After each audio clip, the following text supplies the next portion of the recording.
1420만 도민을 대표하는 전국 최대 지방의회, 경기도의회. 결산 키워드를 소개합니다.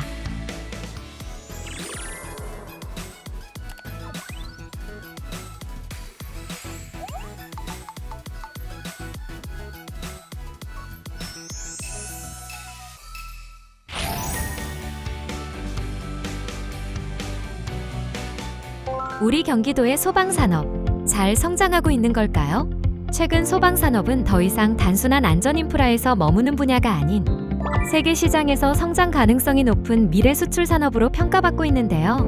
글로벌 소방산업 시장은 빠르게 성장하는 데에 비해 국내 소방기업은 해외 인증 제도와 현지 네트워크 부족 등으로 충분한 경쟁력을 발휘하지 못하고 있습니다. 이와 관련 해외 진출 지원 전담 조직과 체계 마련, 퇴직 소방 공무원 인력 활용, 소방산업 주재관 제도 도입에 대한 목소리가 높아지고 있는데요.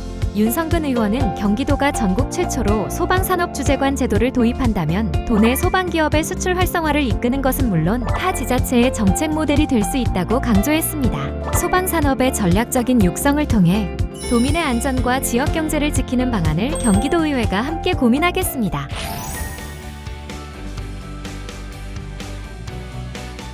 경기도 스포츠 발전을 위한 다양한 노력이 이어지고 있는데요. 경기도의회는 경기도 스포츠 후원 활성화 지원 조례를 통해 도내 스포츠 후원 사업의 체계적인 발전과 스포츠 산업의 지속 가능성을 강화하기 위해 힘쓰고 있습니다. 후원 활성화를 통해 지역 체육회와 비인기 종목도 민간 후원을 받아 지속 가능한 스포츠 발전을 이루기 위함인데요. 하지만 1년이 지난 지금 도민이 체감할 사업 추진과 후원 유치 실적이 단 한 건도 없었습니다. 이학수 의원은 조례는 행정교육을 위한 제도가 아니라 실제 후원을 이끌어내기 위한 제도라며 예산이 없다는 이유로 손 놓고 있을 일이 아니다라고 경기도의 적극적인 개선과 실행계획 수립을 촉구했는데요. 이제는 도민이 체감할 성과를 내는 실질적인 행정이 필요한 때입니다.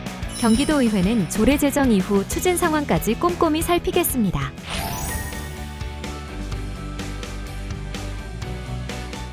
최근 학교폭력 사건이 국감, 특검의 정치적 대응으로 확산하며 현장 교직원의 위축을 걱정하는 목소리가 높아지고 있습니다. 이처럼 학교폭력 문제는 갈수록 심각해지는 데에 비해 대응은 여전히 교사 혹은 담당자 개인에게 의존하는 형태인데요.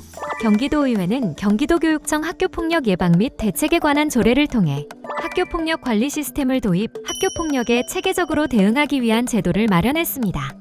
학교폭력 신고부터 조사 처리까지 전 과정을 일원화해 정보 보안성을 강화하고 사안 처리의 공정성과 신속성을 확보하고자 노력하고 있는데요. 김근용 의원은 학교폭력은 예방이 최우선이지만 발생 이후에는 공정하고 신속하며 안전하게 대응하는 체계가 반드시 갖춰져야 한다고 강조했습니다. 경기도의회는 더욱 신뢰받는 시민 시스템과 두려움 없이 소임을 다할 수 있는 교직원들의 행정 환경을 위해 힘쓰겠습니다.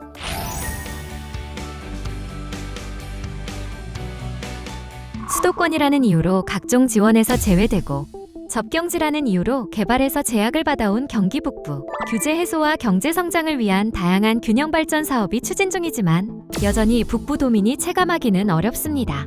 특히 사업 지원과 예산 편성에 있어 그 차이를 명확히 확인할 수 있는데요. 인구가 적고 교통약자가 많은 북부에 더 절실한 자율주행 사업은 남부에 편중되어 있고 남부에 있는 테크노파크 예산은 증액됐지만 북부에 있는 테크노파크 예산은 삭감되는 등 북부 소외 문제가 심각했습니다. 윤충식 의원은 경기 북부의 실질적인 사업 기회와 합리적인 예산을 배분하는 것이 경기도 전체의 균형 있는 성장을 위한 초석이라고 당부했는데요.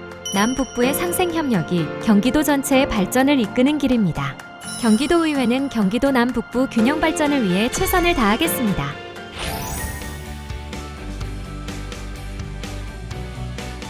고령화에 따른 농촌 일손 부족, 경기 침체로 인한 물가 급등, 농산물 시장 개방에 따른 가격 경쟁력 악화로 경기도 농어민들이 아주 힘들다고 하는데요. 이에 경기도에서는 도내 우수 농수산물 소비 활성화와 소비자 먹거리 물가 안정 및 구매 부담 완화를 목표로 경기도 농수산물 할인 쿠폰 지원 사업을 실시 중입니다. 이는 경기도의회 농정해양위원회에서도 역점 사업으로 꼽고 있는 만큼 힘든 농어민에게는 한 줄기 단비로 높은 물가로 지친 도민에게는 힘이 되어주는 사업으로 평가받고 있는데요. 하지만 사업의 진행 시기와 금액, 품목이 제한적이라는 지적이 나왔습니다. 김성남 의원은 우리 농어민들이 농산물을 잘 팔 수 있고 경기도민들이 혜택을 보며 장바구니를 가볍게 하는 좋은 사업이라며 할인 쿠폰 지원 품목, 사업 시기 선정, 조정 과정에서 위원회와의 지속적인 소통이 필요하다고 강조했는데요. 경기도의회는 안전하고 우수한 먹거리를 생산하는 우리 농어민들을 지키기 위해 앞장서겠습니다. 경기도민만을 생각하는 경기도의회. 2026년에도 경기도민을 위해 최선을 다하겠습니다.